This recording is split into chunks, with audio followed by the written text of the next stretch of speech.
हमारी स्वर्णा की आवाज है। लागत है भूख लगी है हमारी स्वर्णा को। अरे ये तो गाय की आवाज लागत है। क्यों बहू? अपने साथ गाय लेकर आई हो?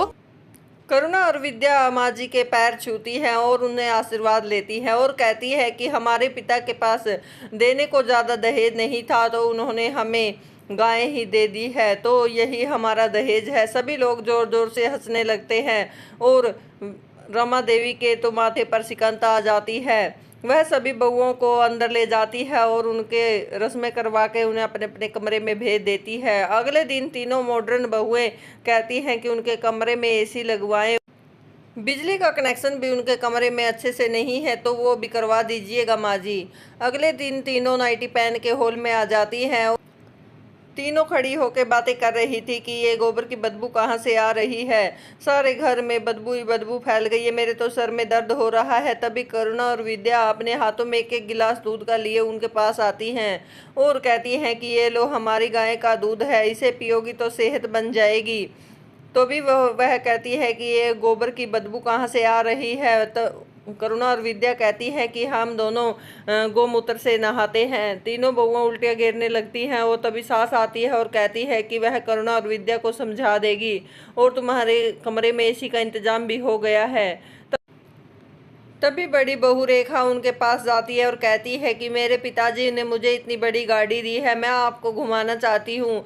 और वह सभी गाड़ी में बैठ करके घूमने जाने की प्लानिंग करते हैं। करुणा और विद्या को कहते हैं कि तुम जिस चीज़ में आई हो तुम उसी में घूमो। तभी वह ऑटो में बैठ के मार्केट चली जाती हैं। तीज का समय पास आ जाता है, सभी के घर से गिफ्ट आते हैं। किसी की सास के लिए सूट भेजा था तो किसी ने गिफ्ट भेजे थे, किसी ने मेकअप का सामान भेजा था। तभी वह करुणा और विद्या से पूछती हैं कि तुम्हारे माता पिता ने क्या भेजा है। तो वह कहती है कि मेरे पिताजी ने गन्ना और विद्या के पिताजी ने छाछ भेजी है, तो यही आया है हमारे घर से सेहत बनाने के लिए। तीनों बहुएं उनसे चिढ़ने लगती हैं और उनके खिलाफ प्लानिंग बनाने लगती है और उन्हें सारा दिन काम में लगा के रखती। कोई कुछ काम करवाती तो कोई कुछ। वह तीनों कोई काम नहीं करती थी और शाम को सर का बहाना करके पड़ जाती थी। उनकी सास कहती है कि तुमने तीज की पूजा की तैयारी नहीं की है क्या? वह कहती है माँ जी हमारे तो सर में दर्द है। तभी वह देखती है जाके तीज की पूरी तैयारियां हो चुकी थी। करुणा और विद्या ने पूरे अच्छे से तीज की तैयारी कर दी थी। वह देखकर रमा देवी बहुत ज़्यादा खुश हो जाती है। तभी देखती है तीनों बहुएं जींस में वहां पर आकर खड़ी हो जाती हैं और कहती हैं कि ये गोबर की बदबू पता नहीं कहाँ से आ रही है, ये क्या कर रखा है, मेरा तो सर दर्द हो गया। करुणा और विद्या साड़ी में आती हैं और सभी पूजा करने लगते हैं। उनकी सास उन्हें कहती है कि पूजा तो कर लो बहुओं बैठ के। उनकी सास उनसे खुश होती है और करुणा और विद्या को एक एक सोने का कंगन पहना देती है। तीनों बहुएं ये देखकर खूब जल जाती हैं और करुणा विद्या से बदला लेने की सोचती हैं।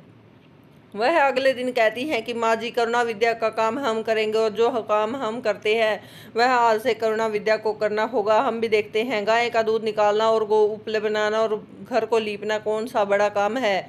तो तीनों कहती हैं कि हम एक एक काम कर लेंगे। उधर करुणा और विद्या उनके मेकअप से तैयार होती हैं और वह बहुत अच्छे से सारा काम कर लेती हैं और अच्छे से तैयार भी हो जाती है।